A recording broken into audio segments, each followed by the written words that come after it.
Black Dahlia adalah salah satu kasus pembunuhan paling terkenal dalam sejarah Hollywood. Hingga kini, kasus ini merupakan salah satu kasus yang paling banyak dibicarakan dan dispekulasikan. Bahkan, setelah lebih dari 80 tahun, kasus ini masih dianggap sebagai salah satu kejahatan yang paling kejam dalam sejarah Amerika. Sekitar tahun 1930-an hingga 1940-an, kota Los Angeles penuh dengan kejahatan, kekerasan, perjudian, lingkaran prostitusi, dan perdagangan obat-obatan terlarang. Semua dijalankan oleh kelompok terkenal, serta tokoh-tokoh bayangan seperti politisi dan pengusaha yang korup. Untuk mendapatkan perlindungan, tokoh-tokoh bayangan ini akan membayar polisi agar bisnis mereka tetap berjalan. Kondisi inilah yang mungkin menjadi alasan mengapa salah satu tersangka yang paling masuk akal dalam kasus Black Dahlia tidak hanya lolos tetapi tetap menjadi rahasia begitu lama hingga hari ini. Kasus ini bermula pada pagi hari tanggal 15 Januari 1947 ketika Betty Bersinger keluar rumahnya sambil mendorong stroller yang berisi Anne, anaknya yang berumur 3 tahun. Pagi itu, Betty hendak pergi ke toko reparasi sepatu. Ia menyusuri trotoar sepanjang jalan di lingkungan Leimert Park. Sekitar pukul 10 waktu setempat, mata Betty tertuju pada sebuah benda yang tergeletak di lahan kosong di antara Jalan Coliseum dan Jalan West 39. Saat Betty melihat benda itu, bentuknya seperti manekin. Tetapi begitu jaraknya semakin dekat, Betty tersadar. Ia terkejut dan ternyata benda itu adalah tubuh seorang wanita. Betty yang ketakutan berlari ke rumah terdekat untuk menelpon polisi. Tidak lama setelah itu, LAPD dan wartawan memenuhi lokasi. Saat ditemukan, korban dalam keadaan terpotong menjadi 2, mirip seperti manekin yang telah dipisahkan antara badan dan pinggang ke bawah. Dan penyidik segera menyadari bahwa tidak ada darah di daerah sekitar, yang berarti bahwa korban telah dihabisi nyawanya di tempat lain sebelum jasadnya dibuang ke lokasi penemuan. Hasil otopsi menunjukkan adanya tindak kekerasan. Bekas ikatan tali terdapat pada pergelangan tangan dan kaki. Tidak hanya itu, memar juga ditemukan pada bagian kepala korban yang mengindikasikan adanya benturan benda tumpul sebelum ia meninggal. Mutilasi juga diduga dilakukan setelah korban tak bernyawa dan dilakukan sekitar 10 jam sebelum ia ditemukan. Polisi juga memperhatikan bahwa tubuh korban telah dibersihkan secara presisi untuk menghilangkan bukti. Pihak penyelidik mengatakan bahwa pemotongan tubuh dilakukan dengan sangat rapi. Hal ini membuat penyidik menaruh kecurigaan bahwa pelaku mungkin saja memiliki latar belakang pendidikan medis atau kedokteran. Seolah-olah segala sesuatu mengenai penemuan korban belum cukup mengerikan, sebuah karung semen yang berisi darah berair juga ditemukan di dekatnya. Para saksi juga melaporkan melihat sebuah mobil hitam di dekat tempat parkir di daerah tersebut sekitar waktu dini hari. Namun, selain itu, tidak ada petunjuk langsung lainnya termasuk identitas korban. Dengan tidak adanya tanda pengenal di dekat korban, LAPD mengirim sidik jari korban ke FBI, di mana FBI dengan cepat mengidentifikasi wanita tak dikenal sebagai Elizabeth Short yang berusia 22 tahun.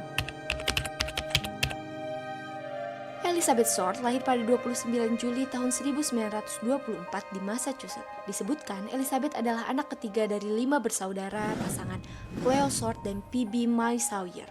Ayah Elizabeth, Cleo, meninggal dunia ketika Elizabeth berumur 5 tahun.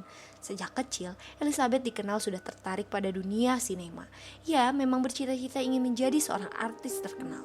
Pada tahun 1943, Elizabeth pindah ke California untuk mengejar mimpinya menjadi bintang film. Namun harapan sepertinya tak sejalan dengan kenyataan. Karir aktingnya juga tidak berjalan dengan baik. Ia kesulitan memenuhi kebutuhan hidupnya di LA, meskipun sesekali dia bekerja sebagai pelayan. Dia diketahui juga beberapa kali berpindah tempat tinggal, dari mulai Hollywood, Long Beach, dan San Diego. Elizabeth Short dijuluki Black Dahlia setelah kematiannya karena kegemarannya memakai pakaian hitam. Tak hanya itu, penamaan ini juga merujuk pada film kriminal berjudul Blue Dahlia yang dirilis setahun sebelum kematiannya. Sejak itulah kasus ini dikenal dengan Black Dahlia. Pada tanggal 9 Januari 1947, malam ketika Elizabeth menghilang, dia terlihat di Hotel Baltimore di pusat kota Los Angeles. Pada malam itu, Elizabeth kembali ke apartemennya di Los Angeles setelah melakukan perjalanan singkat ke San Diego bersama Robert Manley. seseorang yang dikencaninya yang juga diketahui telah menikah. Namun itulah terakhir kali orang melihat Elizabeth Short dalam keadaan hidup. Keberadaannya dari tanggal 9 Januari hingga penemuan jasadnya pada tanggal 15 Januari tetap menjadi misteri sampai hari ini. Setelah polisi mengidentifikasi korban sebagai Elizabeth Short, mereka mulai menyelidiki kehidupan pribadinya. Namun media menyoroti berbagai aspek kehidupan Elizabeth. Surat kabar dan wartawan memberikan gambaran negatif kepadanya dengan mengatakan dia adalah wanita yang sering mengunjungi klub dan berteman dengan begitu banyak pria sehingga sulit untuk mengetahui dengan siapa dia mungkin telah bersama. Beberapa berita juga mengatakan bahwa dia adalah seorang pekerja seks. Gambaran negatif yang dihasilkan media membuat seolah-olah hal itu membenarkan kejahatan yang dilakukan si pelaku. Bahkan artikel pertama LA Times tentang kasus tersebut diterbitkan dengan headline yang menggambarkan Elizabeth secara negatif.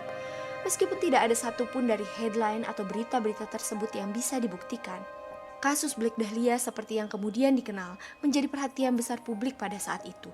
Bahkan kasus tersebut menjadi berita utama di halaman depan selama 1 bulan penuh. Penggambaran negatif kehidupan Elizabeth Short dikombinasikan dengan rincian mengerikan mengenai pembunuhannya, menarik banyak petunjuk, pengakuan, dan saksi mata palsu. Hingga pada tanggal 21 Januari, penyidik menerima telepon dari seseorang yang mengaku sebagai pelaku pembunuhan Elizabeth. Orang itu mengatakan bahwa dia akan mengirimkan barang-barang milik Elizabeth. Kemudian pada tanggal 24 Januari, kantor LA Examiner menerima sebuah paket berisi akte kelahiran, foto, ID, dan buku alamat yang kehilangan beberapa halaman milik Elizabeth. Dia juga mengirim sebuah surat. Surat itu tidak ditulis dengan tangan tetapi dengan menggunakan huruf-huruf yang disusun potongan koran. Semua barang di dalam amplop beraroma bensin. Seolah-olah si pengirim telah menghapus sidik jarinya dengan bensin. Pada tanggal 26 Januari, surat lain datang. Kali ini, orang tersebut menuliskan dalam suratnya, "Aku sudah memutuskan, Rabu 29 Januari, pukul 10 pagi, aku akan menyerahkan diri, tertanda pembunuh Black Dahlia." Setelah kejadian itu, sebuah surat lain muncul. "Aku berubah pikiran, setelah aku pikir-pikir matang, wanita itu pantas mati. Aku tidak jadi menyerahkan diri." Lagi-lagi, ketika surat ini dicek, sidik jari atau bukti apapun masih tidak dapat ditemukan. Secara keseluruhan, 13 surat dikirim ke polisi dan media, yang tampaknya ditulis oleh sang pelaku. Isinya mengejek para penyidik saat penyidikan berlangsung karena mereka gagal memecahkan kasus tersebut. Karena surat-surat itu tiba dengan beberapa barang milik Elizabeth, penyidik secara alami percaya bahwa pengirim surat ini mungkin sebenarnya adalah pembunuhnya. Tapi siapa yang mungkin melakukannya? Dari berkas-berkas kasus Elizabeth, banyak pria yang sudah ditahan untuk menjalani tes poligraf. Tapi tak pernah satupun orang yang didakwa atas pembunuhan Elizabeth. Beberapa tersangka awal yang paling menonjol adalah Robert Manley. Robert Manley adalah orang terakhir yang terlihat di depan umum dengan Elizabeth. Saat penyidik membawanya untuk diinterogasi, Manley mengaku tidak bersalah. Manley mengatakan bahwa pada tanggal 9 Januari 1947, dia meninggalkan Elizabeth di Hotel Baltimore di Los Angeles, tempat Elizabeth dikatakan akan bertemu dengan saudara perempuannya. Pengakuannya didukung oleh kesaksian para staf yang sama dengan deskripsi peristiwa yang disampaikan Manley.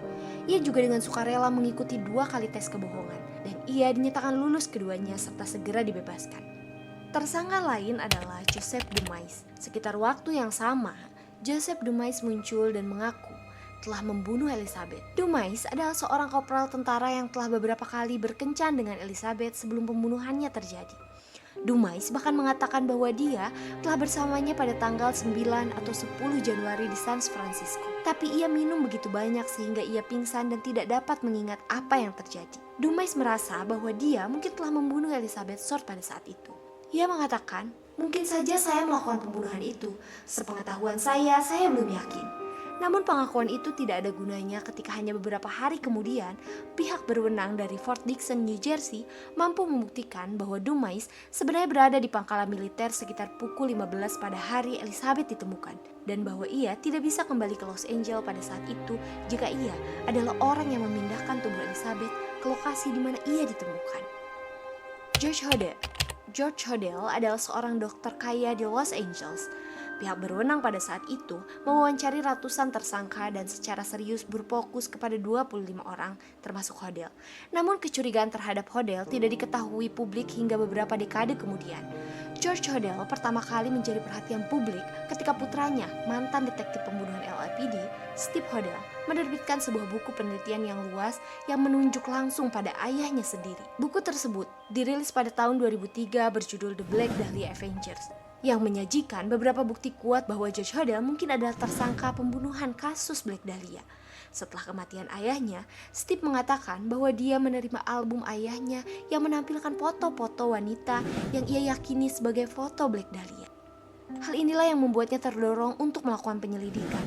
Setelah itu, dia menjadi percaya bahwa ayahnya memiliki hubungan romantis dengan Elizabeth yang berakhir dengan kematiannya. Steve Hodel menemukan bukti tidak langsung lainnya yang mengaitkan ayahnya dengan kasus ini. Pertama, ada bukti bahwa ayahnya memiliki karung semen yang dikirim ke rumahnya untuk renovasi pada tanggal 9 Januari 1947, kurang dari 1 minggu sebelum jasad Elizabeth ditemukan. Karung tersebut juga ditemukan di dekat tubuh Elizabeth yang diduga oleh polisi telah digunakan untuk membawa mayat Elizabeth dari mobil ke tempat penemuan. Kedua, Steve Hodel mengklaim bahwa catatan yang diduga dikirim oleh si pembunuh setelah pembunuhan cocok dengan tulisan tangan ayahnya. Ia juga mengklaim bahwa ayahnya mengendarai mobil Packard berwarna hitam, mobil yang sama yang terlihat di dekat tanah kosong pada pagi hari saat Elizabeth Short ditemukan. Selain Manley, Dumas, dan Hodel, polisi juga menginterogasi 75 orang lainnya yang terdaftar dalam buku alamat yang dikirim ke LA Examiner oleh The Black Dahlia Avengers. Akan tetapi, tidak ada petunjuk serius yang muncul. Tapi ada satu hal yang kita ketahui pasti. Pemberitaan media yang masif yang dihasilkan dari kasus ini secara negatif melukiskan Elizabeth Short sebagai aktris yang putus asa dan gagal, yang bahkan mungkin mengandalkan pekerjaan seks untuk bertahan hidup, seolah-olah itu mengesahkan tindakan keji si pembunuh. Namun, pada kenyataannya, Elizabeth Short mungkin hanyalah korban tak berdosa dari pembunuhan yang mengerikan. Seorang anak muda yang penuh harapan yang datang ke Los Angeles untuk mencari kehidupan yang lebih baik. Namun mimpinya secara tragis berhenti. Seiring berjalannya waktu, ketertarikan publik terhadap Black Dahlia tetap ada. Meskipun kita bisa berteori dan berspekulasi pada berbagai tersangka yang terkait dengan kasus ini, kita mungkin tidak akan pernah tahu dengan pasti siapa pembunuh sebenarnya. Dan menurut Anda, siapa tersangka yang Anda pikirkan? Tulis pendapat Anda di kolom komentar.